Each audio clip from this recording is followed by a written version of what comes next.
because they think, well, you're gonna die, so who cares about you? Literally, there's zero compassion, nothing. They don't even want to know what you're deciding to do. And I asked him because, of course, at that point, don't think it's easy to say, oh no, I'm not gonna do anything medicine is telling me to do. It's scary. It scares the crap out of you because in the back of your mind, you're like, what if it's wrong? And you go on faith, pure, distilled faith. Simona, how did you find Carnivore? I found it on Reddit, actually, um, in one of my eternal sleepless nights because I was suffering from severe fibromyalgia, depression, and I was not sleeping, like literally to the point if I got 1 hour of sleep every few days, I considered myself happy. And so I would spend the night researching. I have to disclose that I have a background in neuroscience and neuropsychology. That was what I worked in for a while, and as a psychologist, well, for most of my career. So, I mean, I don't just Google. I look for research. I look for backup. I look for other stuff. And because my health, I went from being what you would call a pretty healthy person. I would run a few miles almost every day, do exercises, work in the garden. We moved here to Spain to have property, to have a big garden, grow all our organic stuff with chickens, the good thing from the good humans. And I was just getting sicker and sicker and sicker. And it didn't matter what doctors I looked at or looked at me, they said, nothing wrong, nothing wrong, nothing wrong. And I would sometimes sit on the ground and cry my heart out because I'm like, there is something wrong. I remember saying to my wife one night, I'm dying. I feel like I am dying. I don't know what it is. I don't know if I'm just insane, but this is how I feel. And then afterwards turned out that it was actually true, just I didn't really know it.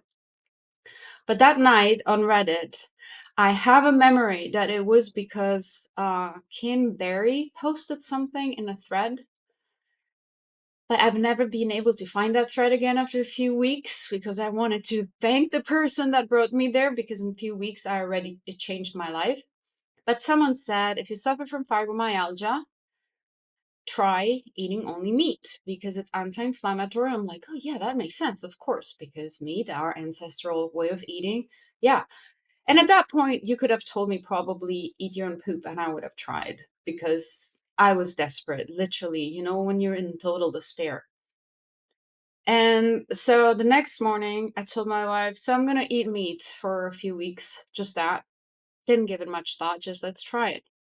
And that was 1 year and I think 4 months ago now, or 1 year and 3 months ago, because the results were stunning immediately.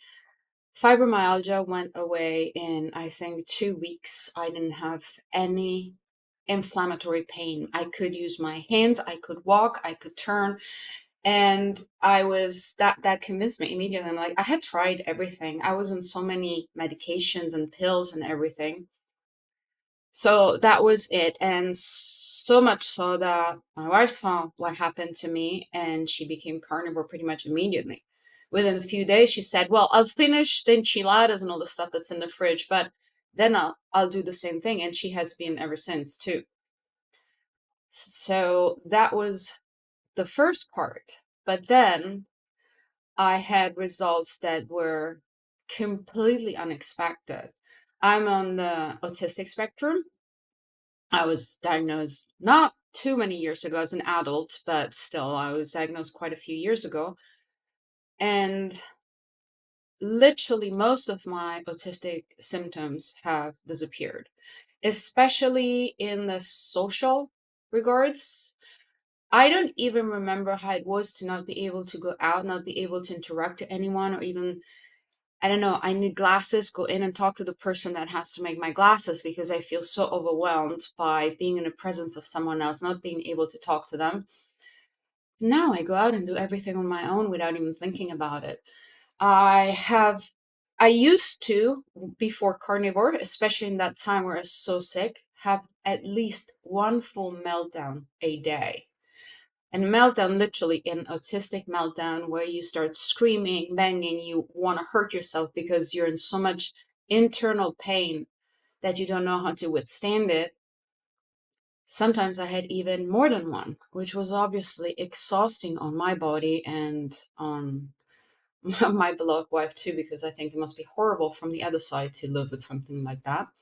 And that too, I had tried everything. I can't take almost any medication for, my mental health because they make everything worse. Carnivore changed everything. Everything. In 1 year and 3 months that I'm in carnivore, I had probably 2 panic attacks. And if I tell you why, you probably would have had them too. So I don't think it's because of my mental health. And so that was how I found it and why I started it and why then I kept it. And then this was a few other things happened. I discovered why I felt that I was dying because I discovered that I had a lot of underlying illnesses. Because feeling better, I guess I got the courage to insist then with doctors, which is something that as an autistic person I never did because I wasn't literally capable of, vouching for myself and insisting. And I started doing that. So I discovered that I had an extremely rare kidney disease called C3, which is component 3 glomerulopathy, dense deposit, which pretty much goes your immune system starts attacking yourself, well, in this case, the kidneys, and eating up the glomerulus that are in there. Because my kidney functions went from 80%, that was already not okay a few years ago for my age, it should have been a lot higher, to 40%. So it dropped incredibly. And it kept happening on carnivore.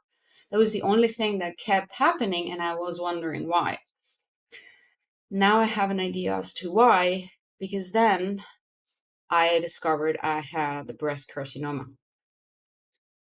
I went to the doctor before carnivore because I found a lump on my left breast. I actually saw 3 doctors for that, my family doctor, a gynecologist. I had a mammography and a sonogram. They actually said Brady's too, which means shouldn't be cancer, but could be. So already at the, should look into it. But all my doctors decided that it was not the case. And so why should we look into? There's a visible, touchable 1.5 centimeter lump. It was written in all the reports. They could see it, they could feel it. But they said it was nothing to worry about. Fast forward now, I did not have a breast because they took out both my breast, my ovaries, and some of my lymph nodes because I had an extremely aggressive carcinoma and super rare, apparently, that too. So, but the good thing is that I was carnivore, and I think that's why I'm alive because I use the seafood protocol. And because of my kidney disease, I had started using the seafood protocol already. When I discovered that, I started the fasting protocol. I started checking my GKI to make sure that my inflammation was very low. I kept everything in check. And I was achieving some pretty good results. And obviously, when I discovered finally the carcinoma, because about after 6 months, it was huge. Like at my first control, it was over 3.5 centimeter. When I finally found a doctor that looked into it, which is insane. Literally, our health system all over the world has completely gone bonkers because you talk to doctors and it's like you go out of there and like, did they connect their brain? I mean, where are they? Where did they go?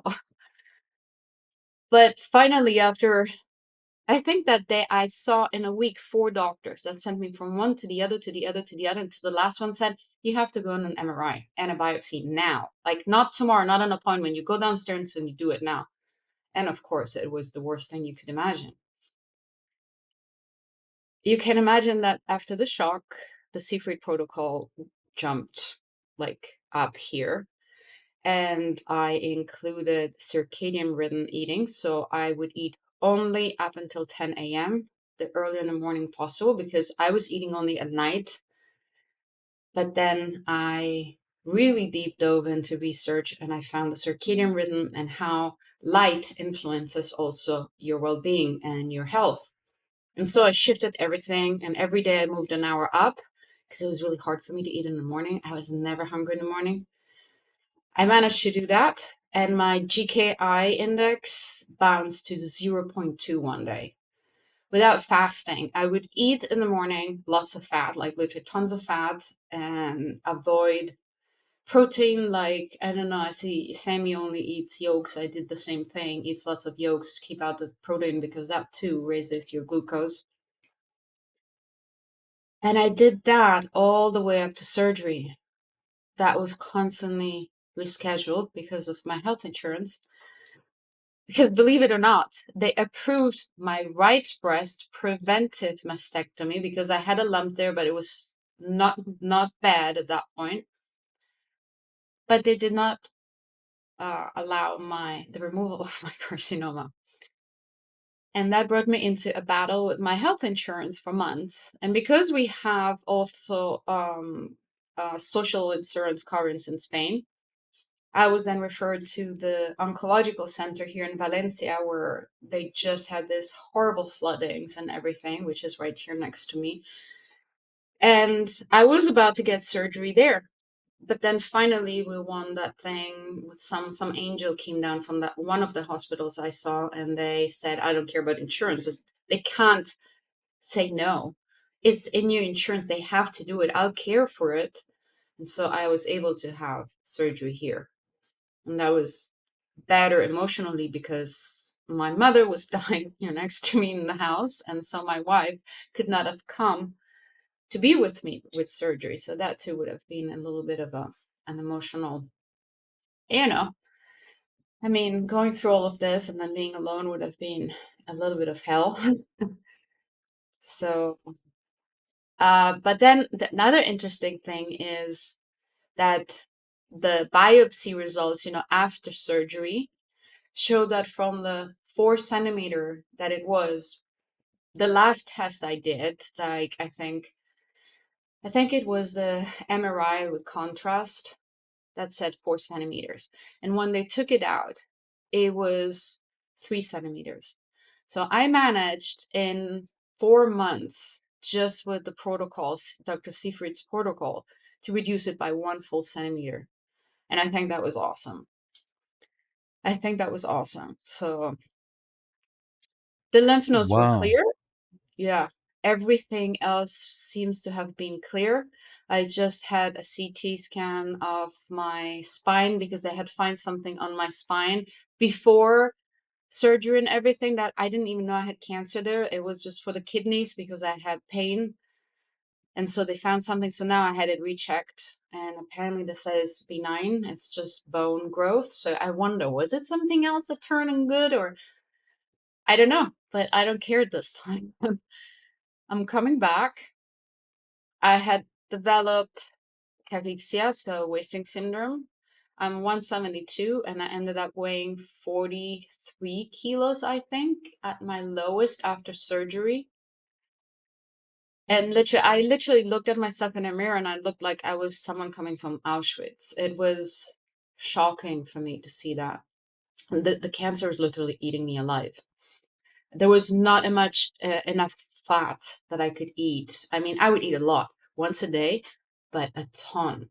And of course, my wife kept trying and trying because she saw what was happening.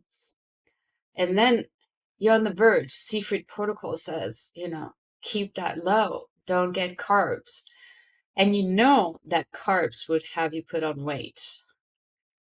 So it was a really, really hard choice I made because I thought, but putting on weight and dying will not do me any good. So I was, what am I going to do? And I took that choice. And then after surgery, after a few days, I started for about a week. I had some fruits, some bananas, and some apples with some black chocolate to try and get some carbs in. And that, because fructose makes you want to eat, stimulates your appetite. They have shown that animals in the wild eat lots of fruits to put on weight for the winter. So I tried to mimic that, and it was true. After a few days, I started getting hungry constantly during the day, and I used it. and to eat more. And it worked. Now, 2 months after surgery, I reached my 50 kilos finally. And now I'm pretty much back to eating mostly in the morning up until noon and back to mostly carnivore. I have a little bit of rice here and there, but that's about it until I stabilize with my weight, just because, I need to put on something. Right. So, how are you feeling if it's only been 2 months since the surgery? I'm actually feeling pretty good now. I'm I started walking again, going out. I'm doing some exercises. I developed what's called cording in the arm where I had the biggest surgery, which is a apparently something that can happen to a lot of women, except no one told me. So I got scared when they said they couldn't move my arm. It was literally like my arm was like how is it shorter? It was like this. I could not even open my hand because everything, this was all a cord that came in here and was tight. And I freaked out because I didn't know what was happening. And then, of course, I did research, and especially thank you for the Reddit group of breast cancer women, because in there you can find support and tips and tricks from people that things that doctors do not tell you. You have to go through, experience it, and then you can share your experience. And they said you have to massage it, and go against all the pain. Now, the pain is like you have an electric cord inside of your arm. So, and it has bubbles. And those bubbles are because your lymph system doesn't work and it gets clogged. And all these bubbles need to be broken up. And everyone hurts like you get an electric shock constantly. So I had hundreds of those. Now, thanks to some physical therapy, some electrical acupuncture, and my wife massaging me every single night, every night, I can move my arm again, and it's almost okay. I would say I'm at 90% now. And it can take, in traditional medicine, they say it takes years to go away. So that too is incredible. To speak about the benefits of carnivore, when I went to the physical therapist here, she thought that my scars were a few years old. I said, no, they're a month old. It's like, it's impossible. I'm like, no, they're a month old. Trust me, I know when I had it. It's like, they look incredible. They look like they had been here for years. I'm like, nope. So I think that's, thank you, carnivore. And I'm starting to do some pec exercises also every day, some stretching and, with bands to stretch out my chest. And that too is starting to work. It's painful, but it works. And I feel like my strength is coming back. So I say that's carnivore because otherwise, if you look in the forums and stuff, they say it takes months to even get to that place. 'Cause after such a invasive surgery, yeah, it's amazing you have recovered this much so quickly. Yeah, it is. It is. Yeah. How are your kidneys? Wow, that is another incredible story. I don't know exactly because with everything that happened, I have not been able. I was supposed to do the checkup, I think, end of July, but then I had surgery in August, so that skipped. That went away. I didn't even think about it. But I think a few days before my surgery, I went to the ER because I had a big, weird rush and pain that came out. And as I looked out, they did, a blood work. And my kidneys, my creatinine was almost normal. It was like a 0.1% from me being normal. And I kept telling, are you kidding me? What do you mean they're normal? They're not normal just a few months ago. And so, yeah, I absolutely want to go and have that checked. I have an appointment next week for then get checked for blood work. So I'll be very curious. Given my energy, I think they're a lot better because that was one of the big reasons why my energy also started plummeting because kidney function was a 40%. So Something must have happened there too. Wow. So, um, are you still doing, like, just eating once a day? Mm, I'm eating only in the morning. I'm going back to a closer window because I'm usually not hungry. If I am hungry now, I still eat something in the afternoon, or if I'm starving even at night, I have moments where I think I call it the rebuilding phase because I think my body's like rebuilding, like, okay, give me fuel. So I honor that. But usually I just eat it in the morning up until lunch. And you're still keeping it pretty much the same as you were before, like, you're minimizing protein and maximizing the fat and I'm having more proteins now. I have right. full eggs. We have chicken, so that's not a problem. I have endless supply, and and I when I can, we get fatty steaks, but also if not, I get just normal the cheap steaks we have and stuff because obviously now we're a little bit on a budget with everything that happened to me, and my wife is retired, and I have not been able to work. And because of Spain, we moved here 4 years ago, and you need to be living here for 5 years to have economical support if you are in the dumpster. So I'm kind of screwed on that regard. And so that's like, you know, but Wow. yeah, And so, your wife's still eating this way as well, right? She's yeah, joining you still, yeah. Okay. So, I mean, that makes it easier that you both kind of have the same a lot. eating style, Her yeah. life has changed too completely. Her life has changed too. She also had pain, like a pain in the shoulder that she also had checked, went to physical therapy endless times, like since we've met over 12 years ago. When I met her, she was already going. And I think a few weeks into Carnivore, she said, I'm not waking up with pain in my shoulder. And that's after 20 years of intervention to try to do something for her shoulder. And it just went away on its own. It's unbelievable. So that hooked her.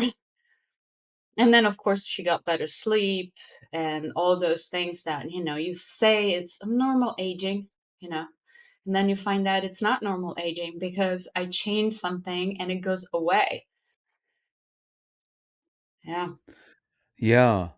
Um, the thing that I also think is pretty amazing is that you, those autism symptoms have basically gone, right? Yeah. They're basically gone. They're, Did those that are left are very mild. mm, I still sometimes get entangled with language and communication. I still take things pretty literal. But most of the time, I ask for clarification because I realize there's something happening and I'm missing. And so I try to ask for clarification. And even if that doesn't happen and we get into a swirl of like miscommunication, then it doesn't end up in a meltdown. It doesn't end up in me 3 days of like, oh my God, what happened? I can't understand it. I'm not sure where I am. I realize, okay, it was a miscommunication. That's fine. It's okay. We can move on. And yeah. that's interesting. So, just So, to try and understand that a little bit better, like asking for clarification, mhm. um, trying to relate it to something I might have experienced. I one of the things I felt with Carnivore is that in a work context, it kind of slowed things down a little bit for me, and I was able to kind of look at things a little bit more objectively than I had before, Mm. and maybe like figuratively step back from something and kind of look at the broader picture and that kind of thing. And I don't know, it kind of feels like it may be something along the same Yeah. lines about being able to kind of step back and go, okay, I need to clarify this rather than go, well, that's what they mean. Yeah. Very good explanation. Yes. Mm. Yeah, that sounds very correct. Also, with the anxiety and all the other parts of it, yeah, it's like a step back. And I'm like, okay, wait, because my issue has often been that I get anxious without knowing because it's physical symptoms first. And there was always no connection. Okay, what's happening? I'm tachycardic, or I feel nauseous, I feel scared. There's all these, when they say these things happen, but without the mental part that gives it a name. And that has happened like for my whole life since I was a child. And weird perception among conversation, people not understanding the flow of a conversation or of an event. My time perception, I think, is very different from others because I think mine is faster. And according to my wife, it's right. But I feel like way more events happen in a minute than others. And that now also seems to have slowed down.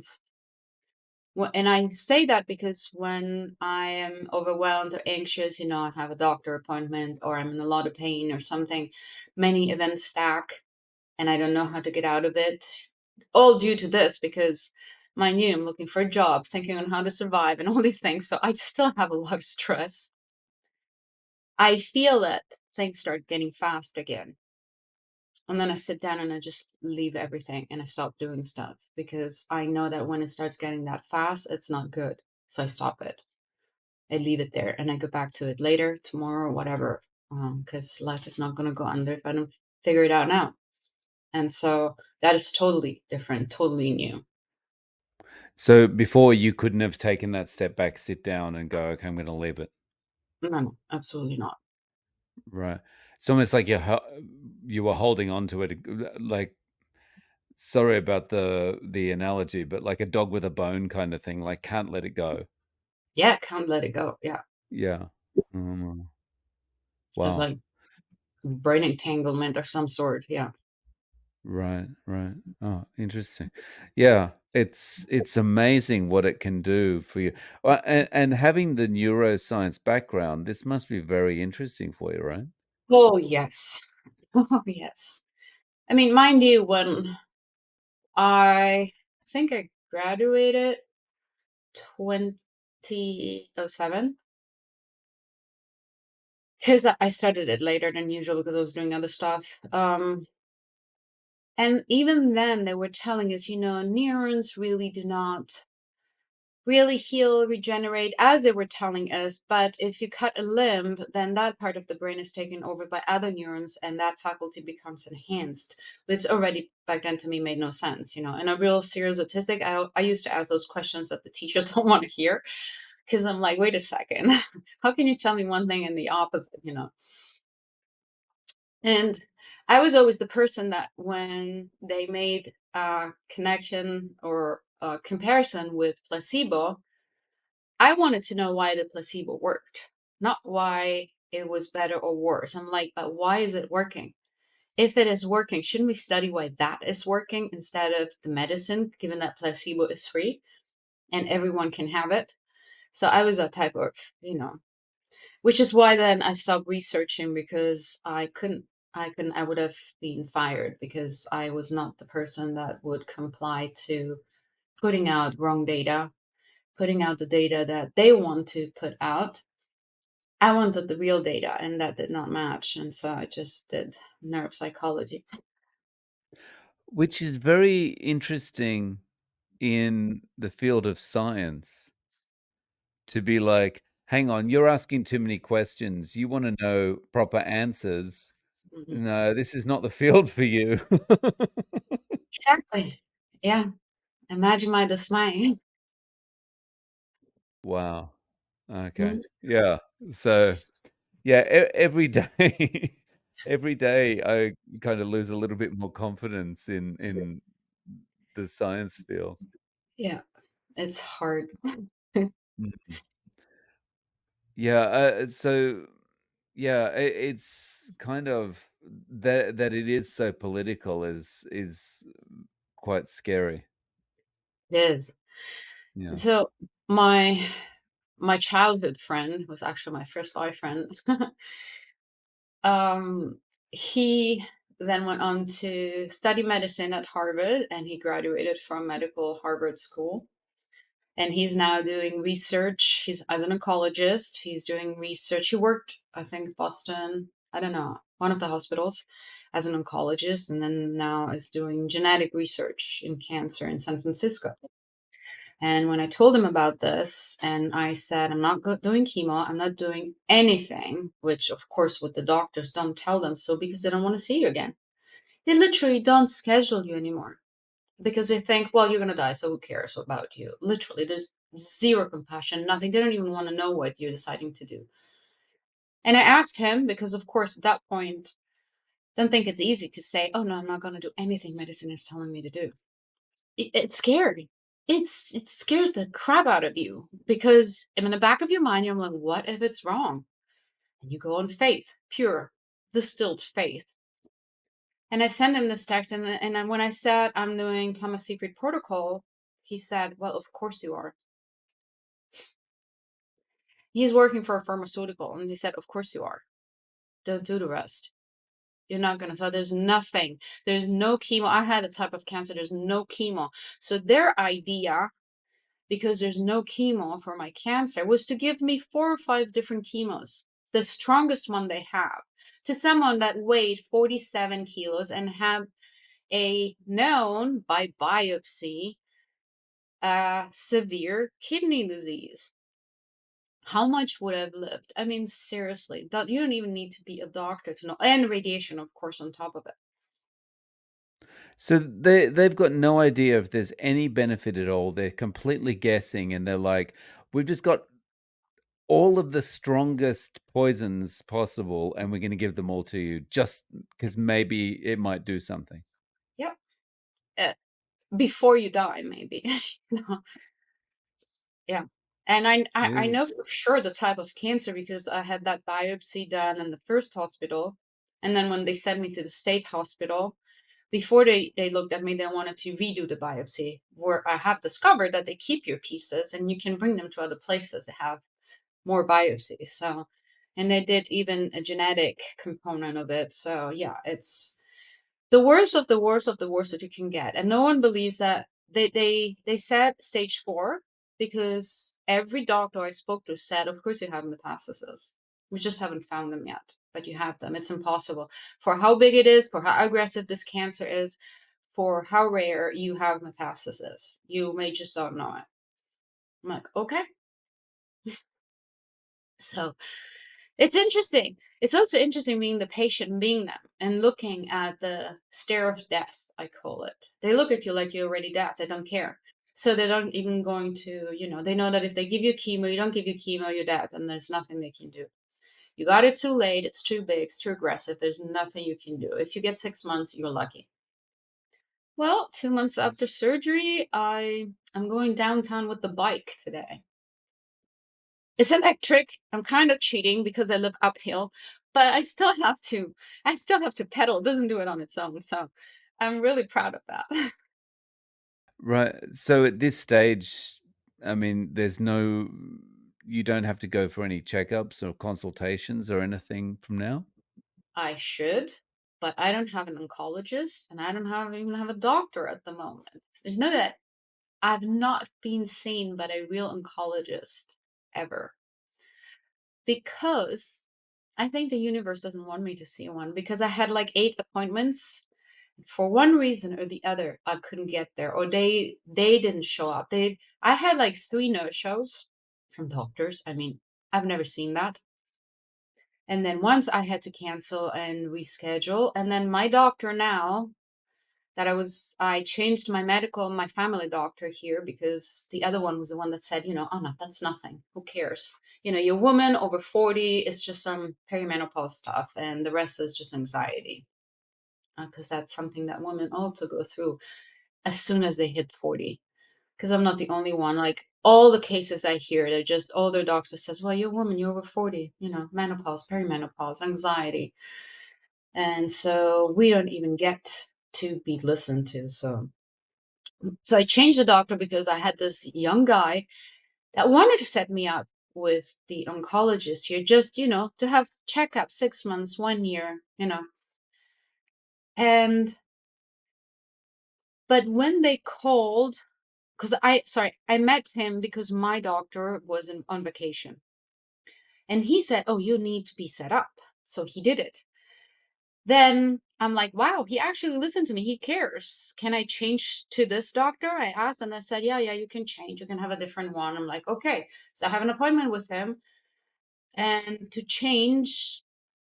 And he got sick, and I haven't seen him since. And now I'm praying that he stays alive because I know it's been 3 weeks that he's been sick. So I have an appointment next week. I hope he's there.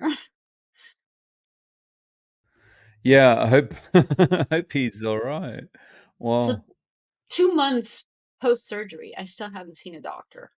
No one, not one person. and no one from the hospital's kind of following up, like, "Oh, do you wanna see someone else?" or anything like that? I didn't even see my surgeon after surgery. Nothing. I just saw nurses that came in and they gave me the paper. Okay, you're good to go. Recommendation? Do I have to do anything? Just wash it. And if you get fever, go to the ER. That was their indication. What can happen? What I can expect from it? Nothing. Zero. No information. Absolutely nothing. And that was in a private hospital, not even like in the worst of, whatever. It was supposed to be a good hospital. That's in a private hospital, and is it that the system is so overwhelmed now, even in the private hospital, that they just don't have time for anything, or I think so. I mean, I think that people are overwhelmed. Like private humans are. I think something happens to humanity in the last few years that is beyond overwhelm when we're struggling to come back. We're struggling to see the other person as a human being and as someone that is like ourselves. We're living here, we're going through something, and we can't relate to each other almost. I mean, I remember day two, I had a phlebitis. It was the IV was going out into my skin. It started to swell and it was really painful. If you've ever had it, that hurts a lot. And I called, and I remember because a few things had already happened. I looked at the clock. It took them 20 minutes to come. 20 minutes. And I would like to tell you that it was an overwhelmed section of the hospital. There were like 5 people in my floor, in the whole floor, with 5 or 6 nurses. Then I told them what was happening, and they didn't take it out at the moment, which I worked in hospitals. That's usually what happens. Oh my God, yes, let me take it out. It's not a big deal. It's really like nurse day one, here's what I teach you to do. Take just an IV out and put, a little band-aid on it for a moment and then press. She disappeared. She never came back. Never came back. After an hour, I took it up myself. I and the stitches. I had to take my stitches out myself. They told me, and again, this is a private hospital. yeah, they told me I had a follow-up like after a few days, 5 days or something, to go there and to look. That was the only time I ever see them. But even there, nothing had happened. They looked, okay, looks okay. Yeah, keep going. That's it. That all they told me. And asked again, but what about the stitches? And they said, oh, they'll come off on their own. And I'm like, they're nylon stitches. The one, the nylon you use for fishing. And I'm like, maybe the inner stitches will come out, but and as far as I know about physics, nylon does not disappear on its own. It's actually pretty darn strong. That's why they use it for fishing. But nothing. After a week, it started being incarnated. It was going into the skin. And at that point, I'm like, I'm over it. And because I also had a hysterectomy, they took my ovaries out because I had a BRCA1 and 2 mutation. So they said we have to take it all out, like whatever. I mean, I'm also in menopause, so that's an added blessings for that. But these stitches down here, I could not stand straight because it was pulling my skin. I'm like, that's just not normal. So first I cut those, and sure enough, my skin distended. And in one day, the pain subsided and my skin started healing completely. And at that point, I started taking all the stitches out. and some were so already attached and gone into the skin that it took me 3 days to pull them out because it was so painful. But I don't want to go to a doctor. I'm sorry. I'd rather go through that than going to a doctor, being told that I'm crazy. It's in my head. Because if you knew how many times I've heard it's just in your head, well, it's just perimenopausal things. It's normal. Yes, it's a freaking almost end stage breast carcinoma. I don't want to see doctors. I don't want to talk to them. Understandable given everything that's happened. I want to eat my That's beef, shocking. my Shocking that tallow. you have to take your own stitches out Yeah, I guess. I think that with everything after that's it's got to happening that around point. here, whatever. It's whatever. Can I just get to tomorrow and yeah, but that's what I mean. Humanity is needs support. We need to start being nice and kind to each other so that maybe other people see that they can go back to being kind and acknowledging each other. That little things. It's not a big thing. Just see someone in distress. Please ask them, "Are you okay? Want a hug? Do you need something?" I think that we really have to do the small little gestures towards one another because we're going down a really bad slope of fear and suffering and using the worst part of us to deal with it. Do you feel like, this is something that's perhaps happened over the last 4 years because of the pandemic and the Mm. lockdowns and things like that? I believe that exacerbated all of it, yes. I mean, they say history repeats itself, and it's pretty true. Now it's just on a global scale, poverty and this despair and not knowing how to get to the next stage, and all these people in charge, and like, and we, of course, there's the blame game because it's easier. But truth be told, we are all responsible for our own little environment, be it in our house, even in our own head. And the internet gave us something that we've never had before, the possibility to reach out and the possibility to get closer to each other and build communities all over the world and see that the boundaries don't really exist. They're only on, political maps. That's it.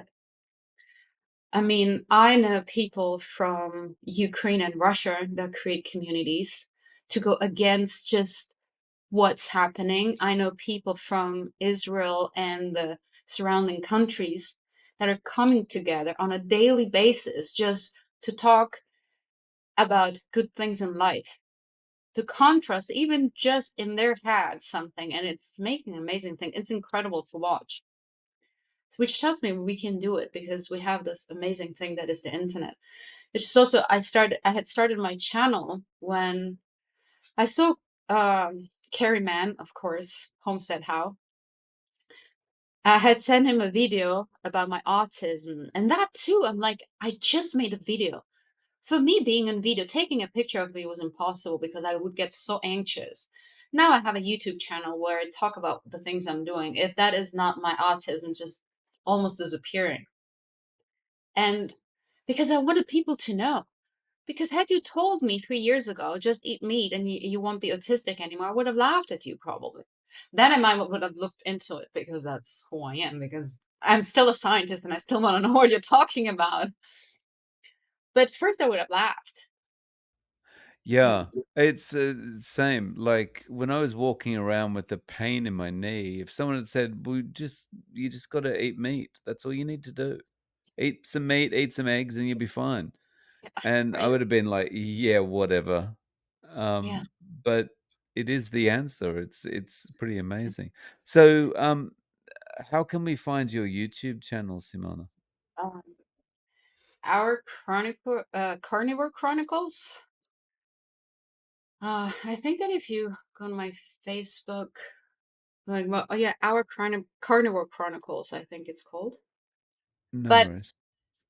there's this other thing. Well, one of the worst part of getting carnivore when you come from where I was all in saving the planet, growing your organic stuff. We had actually biodynamic garden. Everything in our house got recycled, put in the garden, and then we eat from it. I'm like, wow, I'm eating from my own scraps, right? And from the chicken poo and all that kind of stuff. And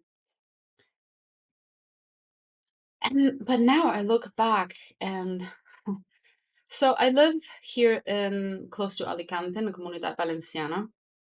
And an hour south from us in Murcia, which is the other community here, is what is called the plastic sky, I think. I don't know how it's called in English because I think it has a slightly different name in Spanish. So where you drive for 100 miles and all you see is plastic. Because they turned that part into um, invernaderos, the greenhouses. Thanks. Greenhouses. Because they have the best climate there in Spain to grow vegetables. But of course, it has to be protected from bugs, from all the extreme environment we're having now. So those things are just started popping up like mushrooms, and now that's all you see. Now you imagine hills after hills after hills after hills until your eye can see of plastic. And then you tell me that that is better than the actual environment. Yes, many of those places are organic, and many of those places are going so far that they bring biodynamics in. So they're going to get those animals that are supposed to be there. So they're trying to recreate what nature does on its own. But obviously, that place is never going to change because literally it's like California, it feeds all of Europe. Literally 90% of fruit and vegetables in Europe come from here. You go anywhere and look at the label, Murcia, Murcia, Murcia, Murcia, that's where it's coming from. And then there's the northern part of Spain where our meat comes from, where there's mountains, like in Switzerland where I grew up, and there's cows. And they breathe and they poop and they fart as they should, naturally, refeeding the ground, making all this good stuff grow, and we're getting our meat from there. Because here at the butchers, our meat, the Spanish meat that comes from there. You see it, it will not be marbled because they haven't been fed grains and haven't been finished with grains. Almost none of them have even finished with grains because it's not in their culture. And I'm really happy that there's still people out there, young people with young kids, that are doing the same thing because they say no. They tried to take it away, but they saw that natures get destroyed. They're starting having more fires in the summer, less water, less of all the things that are supposed to be there. So now they're bringing the cows back up because they need the cows and the goats. Guess what? We need to let nature do its stuff and become like nature so that we can be one because we're part of it. I mean, the rest is just, It really shows actually how humans have become, like, just ridiculous that we think we can manage everything to the nth degree, and the yeah, reality is we just need to get out of the way. yeah, pretty much. I mean, what's happening here in Valencia this morning again from our town hall? Three vans went to Valencia at 5 a.m. because there's still so thousands of people missing. What happened here is the greatest disaster we've ever seen. I think the death toll is over 250 and there's thousands missing. Thousands. And that, So just in case people are unaware, could you explain what's happened? yeah, I think 6 days ago, we had one of the biggest flash flood that has ever happened on the planet. There were places here in Valencia where they got 456, I think, liters per square meter in an hour. That is like, think of swimming pools coming down in a square meter in an hour. And the water has risen so fast. Every river has inundated, and that wall of rain, like it was like an anomaly of it was like a tsunami. It came in like a tsunami, literally. People could not run away, and it happened during rush hour when people were leaving their jobs and going home. So all the roads were full with cars, and this just took the cars like they were toys and threw them everywhere. I have just heard an interview from someone that has spent 5 hours in his car, smashed against the wall, and he was praying because the water pretty much came to his neck for 5 hours. And he's like, I was happy I was against the wall because I saw all the other cars were washed away. They found people 8 kilometers from their house. And there's still people in garages because they were going away. So here they're in underground garages and they got completely flooded. Everyone that was going home or were leaving work to go home before it would get there, they got trapped. There's a whole mall with 5,700 parking spots that is still full of water. They're now starting to empty it. And all those people, from what we heard of what was happening and were running to the garage to go away. Families at the mall. It's it's horrendous. I mean, I can't look at it too much because it's devastating. And the reason why they're getting better is because of volunteers. People went on buses and went there while the government was trying to decide what to do. I don't want to be political, but when there's a disaster like that, you don't decide what to do. You go. You decide afterwards. Afterwards, you think about first you go and you save. Because this guy that was in the car for so long until the water came down, he said that in his barrio, in his neighborhood, they didn't see a person for 2 days. No water, no electricity, no toilets, no food, nothing. Everything wiped out. 2 days without any help, no cell phone coverage. He said, I didn't know if it was the end of the world or what. I didn't know if it had happened only here or everywhere. I don't know what caught us. We had no ideas. There were dead bodies everywhere, and we didn't even know what to do. And then the first people they saw were volunteers because volunteers had found, oh my God, this happened here too, because they didn't even know where, because it happened in so many places. There were like 4 or 5 villages completely obliterated, and there were not even roads that could get people there because bridges fell. It's a disaster here. It's a complete disaster. So that's, Shocking. and there you see the people, thousands, thousands, thousands of people from all over Spain and even other country coming to shovel, to bring stuff, to bring water, to bring food, to bring shelter. Come and live, stay at my house. We can. We can do that. It's inside of us. We can. We absolutely can do that. And it doesn't need to go to that extent, to that extreme to get it out of us. We can start doing it, before it happens, maybe. Would be nice. Yeah, definitely. Um, Simona, so what does the future hold for you?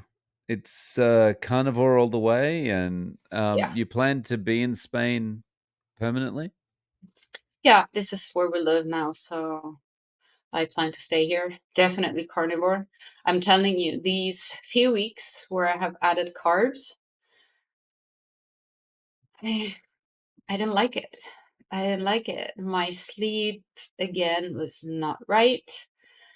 I started having some pains in my hands again. I started having some stuff that I did not like. And I mean, it's not like I was eating full carbs. I was adding some rice to my beef, high fat, and all of it. So, and I wasn't even eating fruits. Even the fruit was like a quarter of an apple with some cheese. So, but no, no, no.